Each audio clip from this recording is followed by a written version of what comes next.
We're very fortunate to have with us Mouhamed Djalo, who is a board member of Global Impact. Mouhamed, welcome.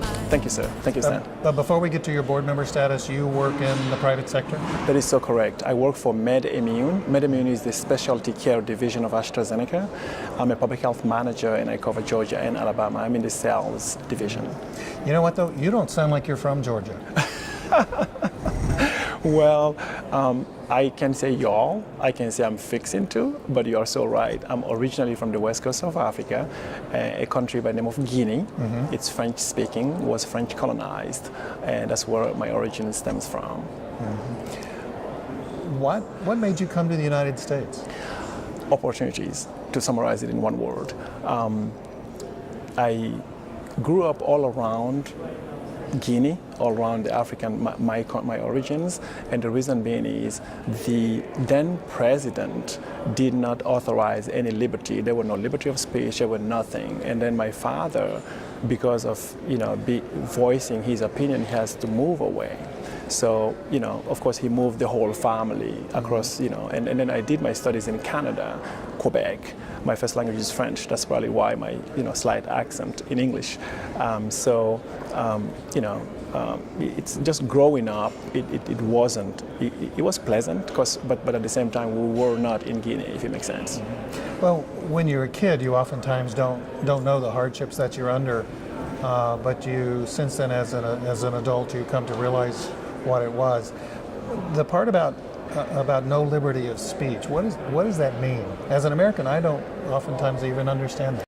That is so true. As Americans, most of the time you take things for granted because you have them, and not living without them wouldn't make sense, right? So for instance, if you look at electricity or if you look at water, running water and so forth, because you are so used to, as soon as you hit that switch, light comes up, and you're so used to when you turn the water knob, water pours out, you don't know what it will be like not having that. So figure of speech, freedom of speech basically means that the president or the folks in power will not allow you to say anything willingly that is coming out of you in terms of venting your frustrations or actually even calling on something that you don't agree with. Now, having said that, they will allow you to say anything in regards to good for them, but anything that you want to challenge, any new ideas you want to bring forth and so forth will be X'd out. Really? And you may actually risk your life. Absolutely. Our freedoms are important to us here in the United States, but I don't think it's because we're Americans. Freedoms are important to us because we're human beings. They apparently were important to your family as well. Absolutely. Absolutely. That's why my father, because he could not live within that area where he couldn't voice his opinion, and also he didn't want to expose his children to that kind of culture. And he also didn't want his children to be able to voice their opinion, and also kind of in a democratic way. So basically I share information with you, and then you kind of tell me if you like it or you don't like it, and then we discuss. Mm-hmm. That's why he decided to move away from Guinea and kind of to give us a good education. And it really, really, really have helped a lot. Do you remember the day that you were told that you're moving not only from your house, but you are moving to a very different place? Absolutely. It was way back. It was early in the 70s. Sekou Touré, who was the president then, he would always create something where he can accuse people. So he accused my dad of wanting to form a coup. And so my dad had to leave the country. And of course, when my dad left, he wanted to take his children as hostage to get him to come back.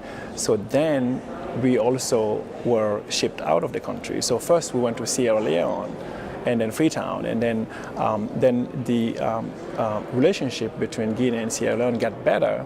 And because he would have gone there to pick us up, we moved from there to the Gambia and then to Senegal, and then so forth. So we moved really around the West Coast African countries, and mainly because my dad really believed in freedom of speech. He really, at heart, he was, I would say, an American.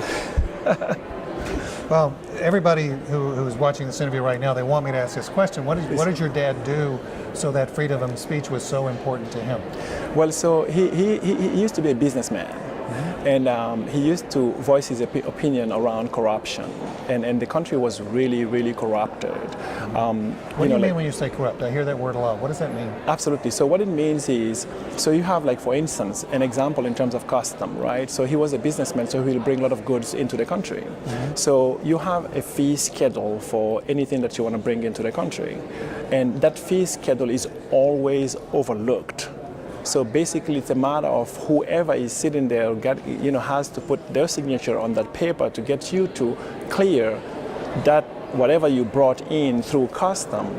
That person will never do that. It doesn't matter how many times you pay that fee, as long as you don't give them some money for their own sake. Yes. And as a matter of fact, they will actually even forego the fee if you pay them, which is unfortunate because ultimately the fees are made to kind of help develop the country. Yeah.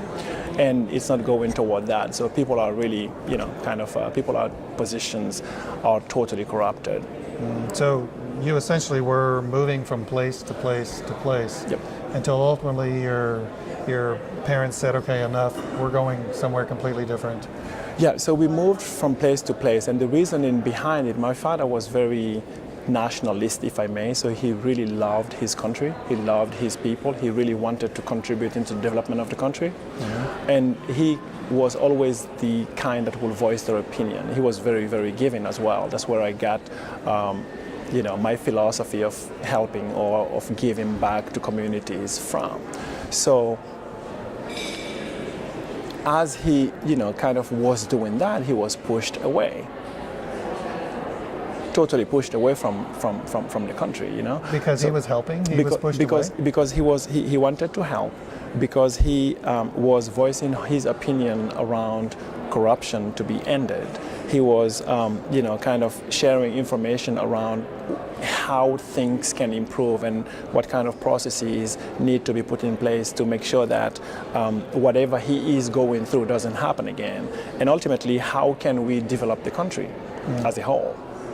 And the lesson that you probably learned was that people who are in power don't usually give that up very easily?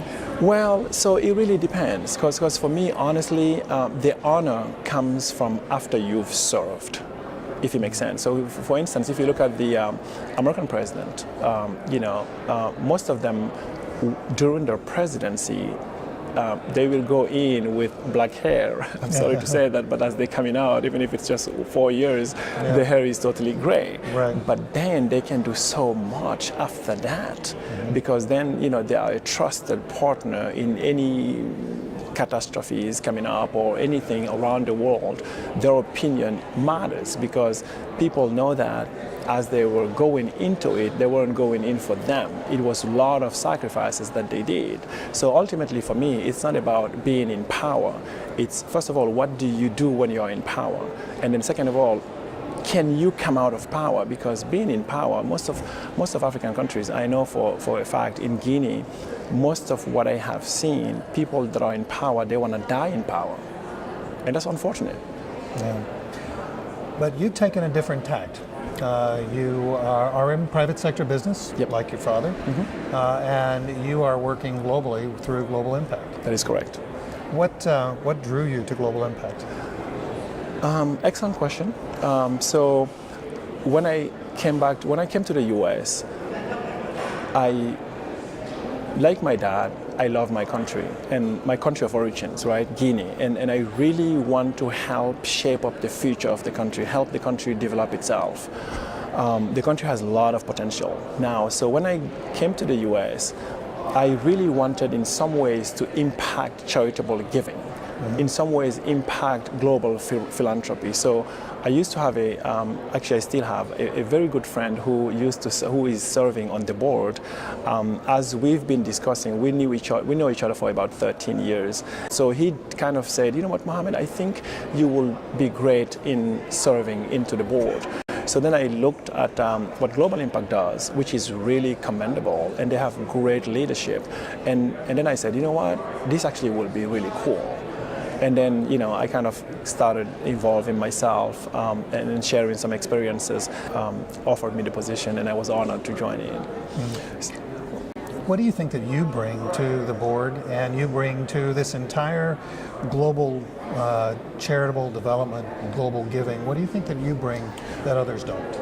Yeah, that's a good question. So, if you look at my background, first of all, I'm originally from an African country, a well defined recipient of any of these programs that we're talking about.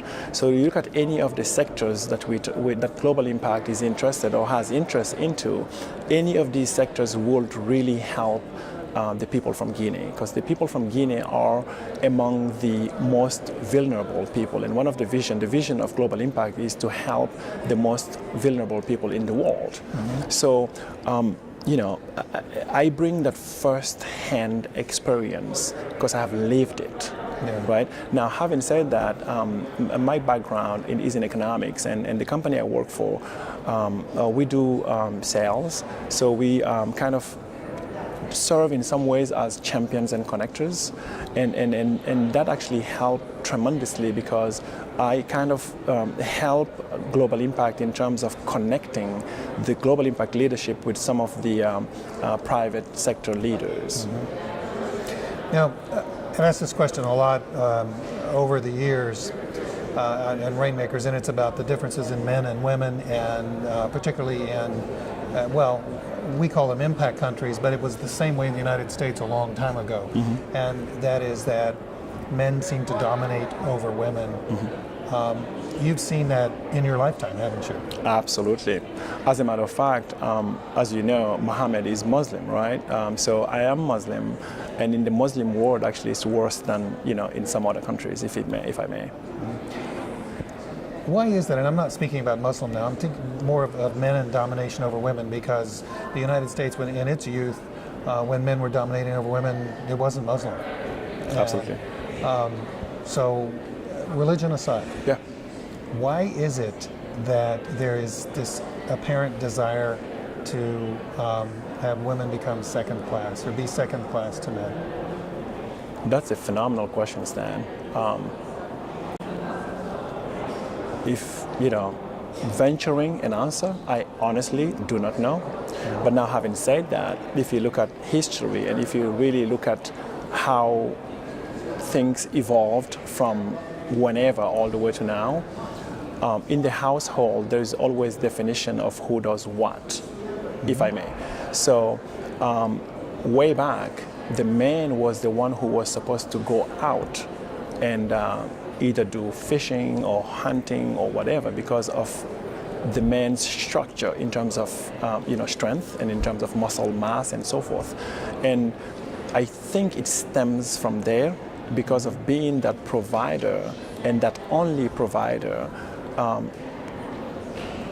Men probably shaped it up so that they will be ahead and they will be considered as the one that is, totally different than the woman. Now, having said that, things have totally changed now. I won't be surprised, and actually, I think it's overdue. We need to have a woman president in the United States now, and we have a lot of capable women. So, because of the way now society is, we're not hunters, we're not fishermen. We don't. The way we get things is through either services or providing products and so forth. Now it's not necessarily about it's not about physical strength. It can be about your mind, it can be about what you represent and what you do. So basically it's more level fielded now in some ways. Now if you look at African countries, it's still a little bit backward. So basically, to your point earlier, you mentioned that in the United States it used to be like this. So in African countries like for Guinea, it's probably how the United States used to be way back. So, there is a process that Guinea, I guess, has to go through to get it to a level where the United States is. But I really think that there shouldn't be a difference between a woman and man. You know, and in your work in global impact, are you seeing differences that countries such as Guinea are making, and whether it's relationships with women, gender equity, whether it's hunger, poverty, healthcare, are you seeing differences take place? Yes, I have, not necessarily in women, gender equities, but in agriculture. For instance, because Africare is one of the charity that Global Impact support, and Africare does a lot of work in Guinea, and these funds that Global Impact are through their campaign are raising are really helping Africare kind of execute on their projects. Mm-hmm. So I'm definitely seeing that. Of all of the things that you do in your capacity as a board member with Global Impact, what do you think is the biggest need, and what do you think is the biggest success point? And then we're going to have to go to the third part of Sure. that question, which is, what's the one that's not quite a success yet? Okay. Biggest need, biggest success yet to be.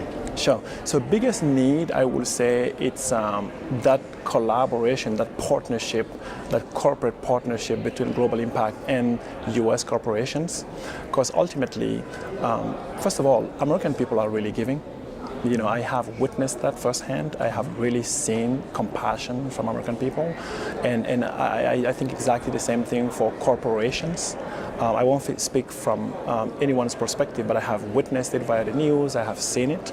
So I think it's just a matter of connecting the dots and making sure that, like, for instance, if you have corporations that have needs, and instead of them starting from scratch, Global Impact is already there. Global Impact have already developed so many tools and so many resources that could be used, and they're expert in their domain. So it's just a matter of connecting these two, and then, you know, automatically you can kind of solve that issue.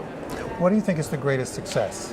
Yeah, so the greatest success, I think, is, even though we've talked about the fact that we need more corporations to be involved, we still have a lot of corporations that are actually already involved. Now, the way I see it, like, if you really look at the history, I mean, even in this recent past days, if anything happens disaster-wise, mm-hmm. people respond immediately. This is from a corporate perspective and also from an individual perspective. Now, what I would like to see is, instead of responding to disasters, I would like to see people thinking ahead and being proactive instead of being reactive, not only from the people's perspective, but also from the corporation's perspective.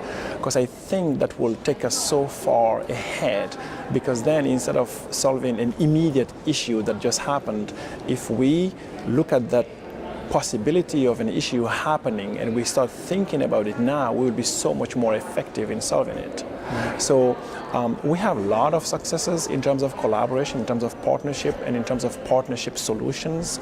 Global Impact has a tons. If the audience go to charity.org, which is the website for Global Impact, they will find a ton of success stories. What was the third point again? Well, the third point was success is yet to be. Tell you what, let's go in a different direction. Sure. You've talked about the private sector. Certainly. You are in the private sector. Yes, sir. So is there a greater collaboration that you think that is taking place between the civic sector, nonprofit world, mm-hmm. and the private sector today? I think so. And does it benefit both parties? Absolutely. Absolutely. It's a win-win. It's a mutual beneficial situation. Because if you really look at corporations, all of them are looking towards CSR, right? So corporate social responsibility. And that's exactly what the solutions and the services Global Impact kind of comes up with. They have great leadership. So they develop these tools to address exactly that need. So now the caveat to that is to make sure that that link kind of happens. But absolutely. If we were to come back in 5 years and we were to be sitting in the same place with the cameras on and all this kind of stuff, and I was going to say, okay, you've been a board member now for 5 years with Global Impact. Mm-hmm. How did you do? What would you say? Oh, wow, that's an interesting question. That's actually a great question. I love it. So 5 years from now, Global Impact has vision forward, right? So first of all, we manage one combined federal campaign, which is the CFCO, and also we do a lot of private sector fundraisings and campaigns management. So global impact, as we speak, actually is reinventing itself, coming up with more tools, coming up with more resources, coming up with resources that actually address needs so that they can be proactive in terms of addressing any of these catastrophes or disasters that will happen. So 5 years from now, I will see, first of all, more campaigns. I will see more partners on the private sectors.